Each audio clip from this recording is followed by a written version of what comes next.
What you're doing right now, at this very moment, is killing you. More than cars or the internet, or even that little mobile device we keep talking about, the technology you're using the most almost every day is this, your tush. Nowadays, people are sitting 9.3 hours a day, which is more than we're sleeping at 7.7 hours. Sitting is so incredibly prevalent, we don't even question how much we're doing it. And because everyone else is doing it, it doesn't even occur to us that it's not okay.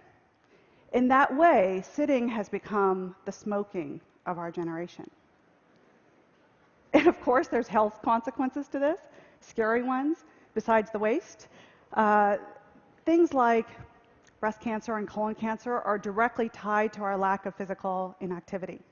10%, in fact, on both of those. 6% for heart disease, 7% for type 2 diabetes, which is what my father died of. Now, any of those stats should convince each of us to get off our duff more, but if you're anything like me, it won't. What did get me moving was a social interaction.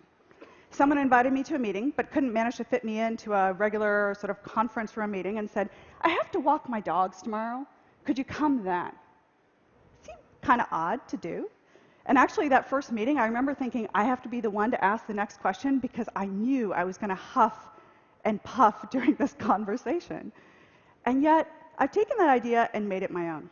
So instead of going to coffee meetings or fluorescent-lit conference room meetings, I asked people to go on a walking meeting to the tune of 20 to 30 miles a week.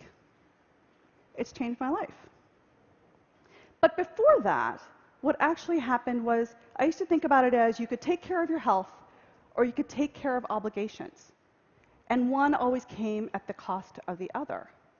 So now, several hundred of these walking meetings later, I've learned a few things. First, there's this amazing thing about actually getting out of the box that leads to out-of-the-box thinking. Whether it's nature or the exercise itself, it certainly works. And second, and probably the more reflective one, is just about how much each of us can hold problems in opposition when they're really not that way. And if we're going to solve problems and look at the world really differently, whether it's in governance or business or environmental issues, job creation, maybe we can think about how to reframe those problems as having both things be true. Because it was when that happened with this walk and talk idea that things became doable and sustainable and viable. So I started this talk talking about the tush, so I'll end with the bottom line, which is walk and talk. Walk the talk. You'll be surprised at how fresh air drives fresh thinking, and in the way that you do, you'll bring into your life an entirely new set of ideas. Thank you.